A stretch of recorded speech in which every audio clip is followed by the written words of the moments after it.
Good day and welcome to a new video. Don't forget to like, share, subscribe. Hello and welcome to Weekly Tips. So yeah, today I just wanted to talk about artboards and creating them and things like that.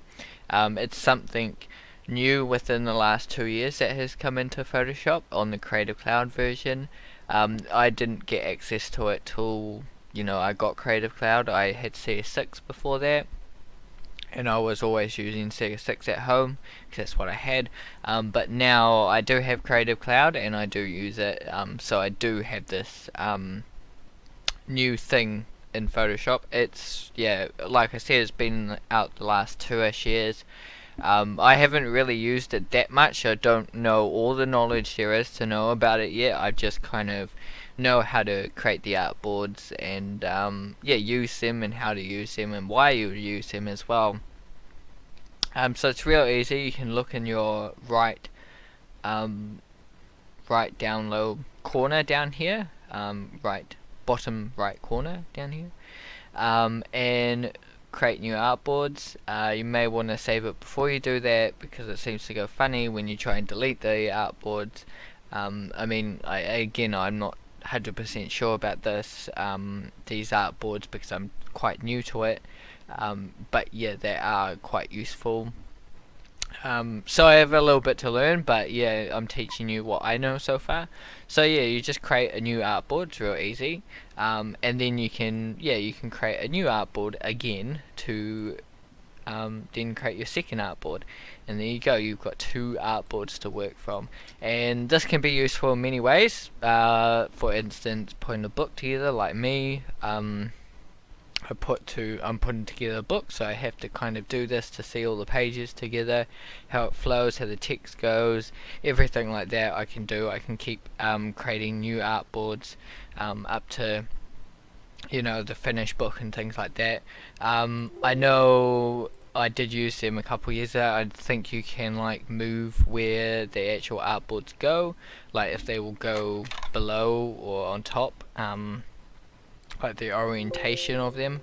That I can leave in another video, or you guys can look it up on YouTube for now, and I might leave it in another video of how to place the different pages. Yeah, you can make your portfolio as well this way. You might want to piece together some imagery.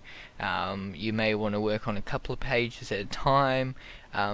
Comic book, maybe you're creating a comic book, but it's very handy. So I've dragged 2 pages in here already from my book. So I can drag this one and I'll put it onto Artboard 2 and turn it on. And this one is already on Artboard 1.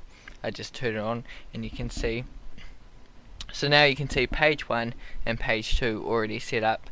I think it's looking quite nice. I mean, there's a lot of tweaks to do, and now from here I can work on the 2 pages if I need to.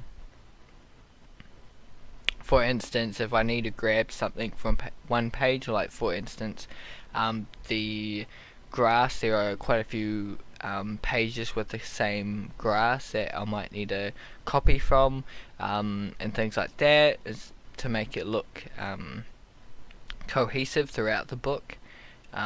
So yeah, I can do that kind of thing. But yeah, now I can basically I can paint in this layer. So if I make a new layer, it's on that artboard. If I try and paint on this one, it won't break it, but if I paint on this one, it will go on it. So that's great. You can only paint within that artboard on this layer, and for this one I can do the same. So I can now edit this page and then go back and edit this page if I need to, and things like that, which makes a very handy tool to do. Especially if you're building up your portfolio, you want to work on your pieces, or if you want to work on multiple paintings at a time, back and forth, you can do that now. Work on this page, then when you get tired of painting this one, paint the next one, or maybe also using reference, you could have one page set up with reference and another with your actual painting, and you've got it set up that you've got reference there.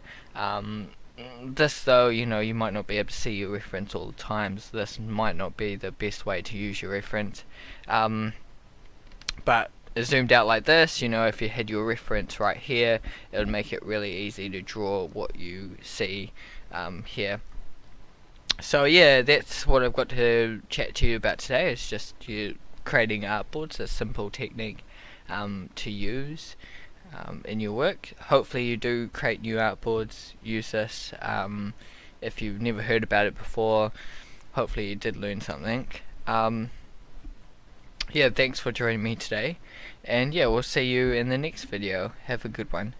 Goodbye.